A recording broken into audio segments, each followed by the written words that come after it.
Olá, povo de Deus, sábado depois da Epifania, 8 de janeiro de 2022. A nossa reflexão de hoje é a partir de primeira carta de João, capítulo 5, de 14 a 21, e do Evangelho de João 3, 22 a 30. Caríssimos, esta é a confiança que temos em Deus. Se lhe pedimos alguma coisa de acordo com a sua vontade, ele nos ouve. E se sabemos que ele nos ouve em tudo o que lhe pedimos, sabemos que possuímos o que havíamos pedido.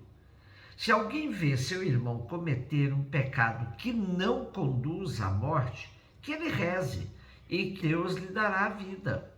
Isso se de fato o pecado cometido não conduz à morte. Existe um pecado que conduz à morte, mas não é a respeito deste que eu digo que se deve rezar. Toda iniquidade é pecado, mas existe pecado que não conduz à morte. Sabemos que todo aquele que nasceu de Deus não peca. Aquele que é gerado por Deus o guarda, e o maligno não o pode atingir. Nós sabemos que somos de Deus, ao passo que o mundo inteiro está sob o poder do maligno. Nós sabemos que veio o Filho de Deus e nos deu inteligência para conhecermos aquele que é o verdadeiro. E nós estamos com o verdadeiro no seu Filho Jesus Cristo. Este é o verdadeiro e a vida é eterna. Filhinhos, guardai-vos dos ídolos. Chegamos aos últimos versículos da primeira carta de João, onde ele retoma os temas da segurança da fé e a coerência na vida do cristão como base para uma oração confiante.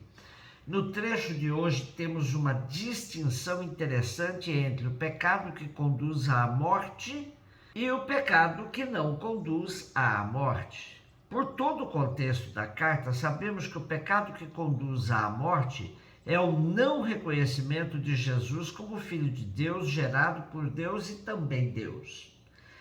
Quem não crê nisso, nem adianta rezar, já está condenado.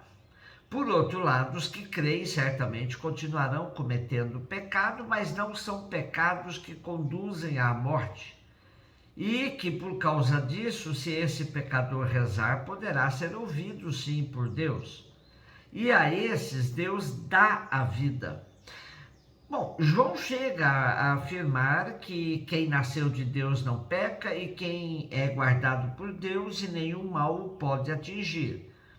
E estes devem rezar por aqueles que cometem pecados que não levam à morte, ou seja, não romperam de tudo a comunhão com Deus. E outra vez João apela para a questão do discernimento, isto é, a inteligência para conhecer o que é verdadeiro e do que é falso, o que é mentira. A verdade está em crer em Deus, que é o verdadeiro, e no seu Filho Jesus Cristo e na vida eterna. Com essa tese, João refuta todos os seus adversários, os adeptos da gnose, que negavam todas essas afirmações, ou seja, negavam a unicidade de Jesus, verdadeiro Deus, verdadeiro homem, e por conseguinte também negavam que Jesus podia garantir à pessoa a vida eterna.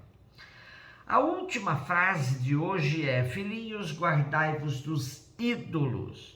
Para ele, ídolos são as pessoas, coisas, estruturas e projetos que produzem escravidão e morte e se apresentam como absolutos, pretendendo substituir o projeto de vida e liberdade que Deus realizou em Jesus Cristo.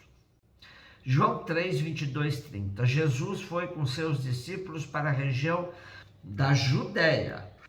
Permaneceu aí com eles e batizava. Também João estava batizando em Enom, perto de Salim, onde havia muita água. Aí chegavam as pessoas e eram batizadas.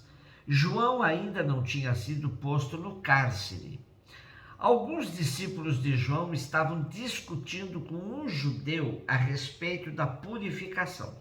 foram a João e disseram: Rabi, aquele que está contigo além do Jordão e do qual tu deste que estava contigo além do Jordão e do qual tu deste testemunho, agora está batizando e todos vão a ele. João respondeu: ninguém pode receber alguma coisa se não lhe for dada do céu. Vós mesmos sois testemunhas daquilo que eu disse. Eu não sou o Messias, mas fui enviado na frente dele. É o noivo que recebe a noiva, mas o amigo que está presente e o escuta enche-se de alegria ao ouvir a voz do noivo. Esta é a minha alegria e ela é completa. É necessário que ele cresça e eu diminua. Houve um momento em que a atividade missionária de Jesus e do Batista floresciam simultaneamente. Porém, surge um episódio que perturba os discípulos de João. É uma discussão com alguém que provavelmente tinha recebido o batismo na missão liderada por Jesus. O tema em discussão é o valor da purificação do batismo realizado nas duas missões, a de Jesus e a do Batista. A resposta de João Batista sublinha um princípio geral válido para toda pessoa que realiza uma missão. Na história da salvação, ninguém pode apropriar-se de uma determinada função se ela não lhe for conferida por Deus. Além disso, afirma a superioridade de Jesus. E para explicar melhor a relação que ele tem com Jesus, fala da superioridade da missão própria de Jesus, com um exemplo tirado do ambiente judaico, a relação entre o amigo do esposo e o esposo durante a festa nupcial. E nesta comparação, João Batista não tem dificuldade em reconhecer Jesus no papel de Messias esposo, vindo para celebrar as núpcias messiânicas com a humanidade. E, portanto, aponta a si mesmo como discípulo amigo do esposo.